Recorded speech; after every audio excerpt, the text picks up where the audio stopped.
Assalamualaikum warahmatullahi wabarakatuh. Perkenalkan kami dari kelompok 3 yang beranggotakan saya sendiri Riflin Razmi, Putri Asri Sarafina, Wike Dean Meilani, dan Putri Indah Lestari.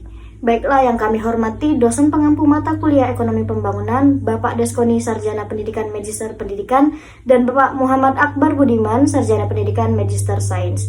Baiklah, kali ini kami akan membahas mengenai masalah-masalah pembangunan ekonomi. Langsung masuk ke materi yang pertama yang akan dijelaskan oleh rekan saya. Assalamualaikum warahmatullahi wabarakatuh. Perkenalkan, nama saya Wike Dean Meilani dengan NIM 06031282025035. Baiklah, di sini saya akan menjelaskan mengenai kemiskinan dan distribusi pendapatan. Yang pertama, saya akan menjelaskan kemiskinan terlebih dahulu. Seperti yang kita ketahui bahwa kemiskinan ini berfokus pada kondisi di mana individu atau kelompok tidak memiliki sumber daya yang cukup, seperti uang, pendidikan, makanan, atau layanan kesehatan yang belum memadai untuk memenuhi kebutuhan. Selanjutnya, kemiskinan ini juga disebabkan oleh berbagai faktor. Yang pertama itu tingginya tingkat pengangguran, yang kedua rendahnya tingkat pendidikan, dan yang ketiga masalah ekonomi lainnya. Organisasi internasional seringkali menggunakan tingkat pendapatan sebagai ambang batas untuk menentukan siapa yang dianggap miskin atau angka garis kemiskinan. Oke, selanjutnya saya akan menjelaskan yang kedua, distribusi pendapatan. Yang kedua, distribusi pendapatan. Distribusi pendapatan berfokus bagaimana cara pendapatan ini diantarkan atau dibagi ke individu atau kelompok suatu masyarakat ekonomi. Distribusi pendapatan yang adil atau merata mengacu pada kondisi di mana pendapatan dapat didistribusikan secara lebih seimbang lagi, sehingga tidak ada perbedaan antara pendapatan individu yang kaya ataupun yang miskin.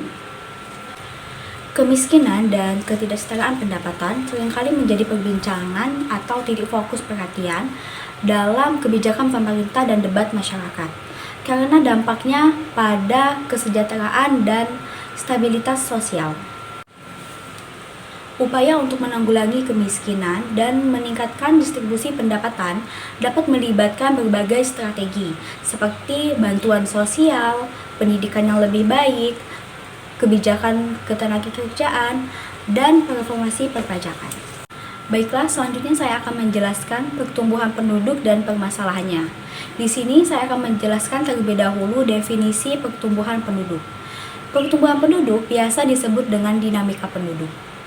Pertumbuhan penduduk adalah suatu perubahan populasi yang bisa terjadi kapan saja, serta bisa dihitung dengan adanya perubahan tersebut dalam jumlah individu yang terjadi pada suatu wilayah dengan menggunakan atau memakai per waktu unit. Baiklah, selanjutnya saya akan menjelaskan tentang teori pertumbuhan penduduk yang dibagi menjadi 3. Yang ke-1 ada Malthusian, yang kedua ada Adam Smith, dan yang ketiga ada neoklasik. Yang pertama, Malthusian mengungkapkan bahwa pertumbuhan penduduk ini hanya sebagai reproduksi saja. Dan yang kedua, Adam Smith. Adam Smith mengatakan bahwa pertumbuhan penduduk dan pertumbuhan ekonomi memiliki hubungan satu sama lain. Dan yang ketiga, ada neoklasik. Neoklasik mengungkapkan bahwa pertumbuhan penduduk yang cukup tinggi dapat mengubah pertumbuhan menjadi berlipat-lipat. Baiklah, saya akan menjelaskan tentang jenis-jenis pertumbuhan penduduk, faktor-faktor pertumbuhan penduduk, dan permasalahan pertumbuhan penduduk. Jenis-jenis pertumbuhan penduduk dibagi menjadi 3. Yang pertama yaitu pertumbuhan penduduk secara alami. Pertumbuhan penduduk secara alami adalah selisih dari angka kematian dan angka kelahiran yang terjadi dalam 1 tahun. Yang kedua yaitu pertumbuhan penduduk non-alami. Pertumbuhan penduduk non-alami terjadi karena perpindahan penduduk dari desa ke kota atau yang biasa disebut dengan migrasi. Yang ketiga yaitu pertumbuhan penduduk total. Pertumbuhan penduduk total adalah pertumbuhan penduduk yang terjadi karena hasil perhitungan dari selisih jumlah kelahiran dan jumlah kematian yang kemudian ditambah dengan selisih jumlah migrasi. Selanjutnya adalah faktor-faktor pertumbuhan penduduk. Yang pertama yaitu kelahiran. Kelahiran atau fertilitas ini didukung oleh faktor pendukung kelahiran atau pronatalitas dan faktor penghambat kelahiran atau antinatalitas. Yang kedua yaitu kematian atau mortalitas. Pada umumnya faktor kematian ini disebabkan karena lingkungan. Misalnya lingkungannya sehat, bersih, dan tidak rentan terkena bencana, maka angka kematian akan bergerak rendah. Yang ketiga adalah migrasi. Faktor terakhir dari pertumbuhan penduduk adalah migrasi. Migrasi sendiri adalah perpindahan penduduk dari wilayah atau negara, yaitu dari wilayah yang tidak padat ke wilayah yang jumlah penduduknya padat. Pembahasan selanjutnya adalah permasalahan pertumbuhan penduduk. Yang pertama yaitu jumlah penduduk yang besar. Permasalahan jumlah penduduk tersebut menimbulkan dampak yang berarti seperti kekurangan bahan pangan. Yang kedua yaitu komposisi penduduk yang tidak seimbang.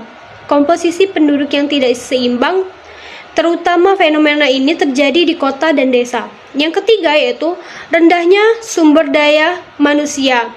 Rendahnya kualitas sumber daya manusia ini dilihat dari beberapa fenomena seperti rendahnya tingkat pendidikan. Yang keempat yaitu persebaran penduduk yang tidak merata. Contoh dari persebaran penduduk yang tidak merata yaitu masyarakat yang berada di wilayah Sumatera pindah ke wilayah Jawa. Akibatnya di Jawa ini penduduknya membludak. Baik, saya Putri Asrafina dengan NIM 06031182025014. Di sini kita akan memasuki terkait kesempatan kerja dan angkatan kerja. Baik, kita pertama akan membahas terkait kesempatan kerja. Yang mana kesempatan kerja ini diartikan dari arti yang sempit dan juga luas.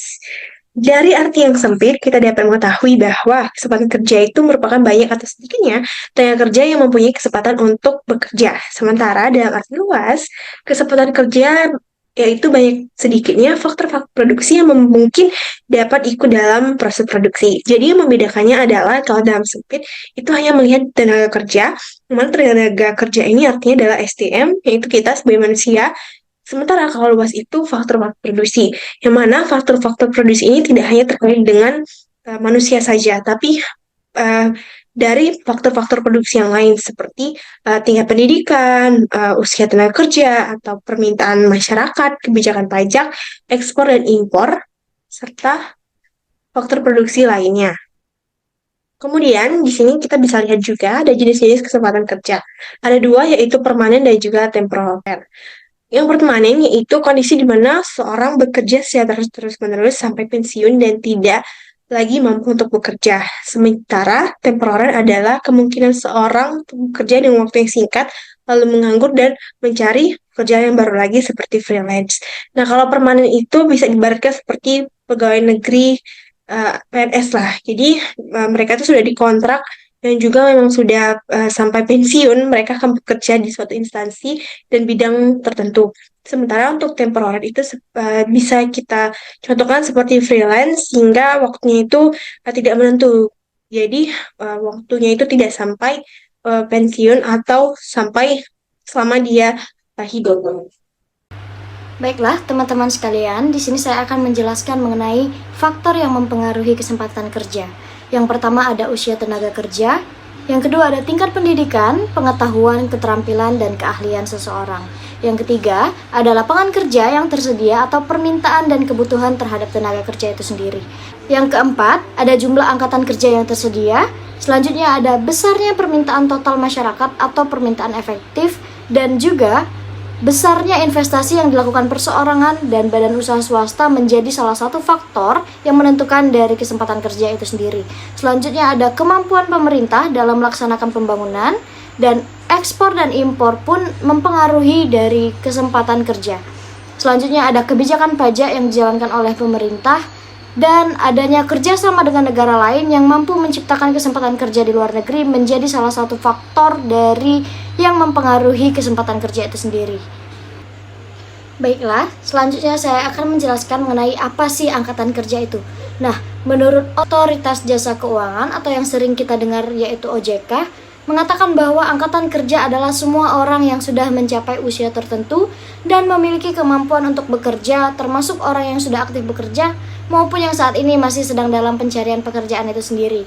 Artinya, ketika seseorang telah mencapai umur tersebut, baik sudah menerima ataupun belum mendapatkan pekerjaan, sudah bisa disebut sebagai angkatan kerja.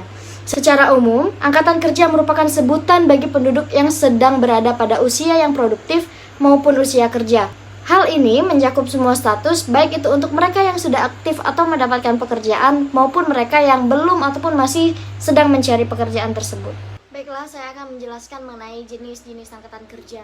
Secara umum, jenis angkatan kerja ini terbagi menjadi dua. Yang pertama bukan angkatan kerja, dan yang kedua ada angkatan kerja. Nah, yang termasuk dalam kelompok bukan angkatan kerja adalah penduduk yang sudah berada pada usia produktif, namun belum mendapatkan pekerjaan atau bahkan tidak mau bekerja. Contohnya, pensiunan yang masih berusia di bawah 65 tahun dan wanita yang memilih menjadi ibu rumah tangga ataupun anak muda yang masih menempuh pendidikan di perguruan tinggi. Yang kedua, angkatan kerja. Angkatan kerja adalah penduduk yang usianya masuk dalam kategori usia kerja, termasuk penduduk yang saat ini sudah bekerja maupun penduduk yang sedang dalam proses mencari pekerjaan. Nah, angkatan kerja yang masuk kategori bekerja apabila minimum bekerja selama 1 jam selama seminggu lalu untuk kegiatan produktif sebelum pencacahan dilakukan. Mencari pekerjaan adalah seseorang yang kegiatan utamanya sedang mencari pekerjaan atau sementara sedang mencari pekerjaan dan belum bekerja minimal 1 jam selama seminggu yang lalu. Jenis-jenis angkatan kerja berdasarkan pekerjaannya dibagi menjadi 3, yaitu yang pertama ada pekerja penuh. Yang dimaksud dengan angkatan kerja pekerja penuh adalah orang yang sudah punya pekerjaan di mana jam kerjanya berkisar antara 8 hingga 10 jam per hari. Selain itu, kelompok kerja penuh ini juga bekerja teratur selama seminggu sesuai dengan kebijakan perusahaan dan mendapatkan penghasilan atas pekerjaannya tersebut. Yang kedua dinamakan setengah menganggur.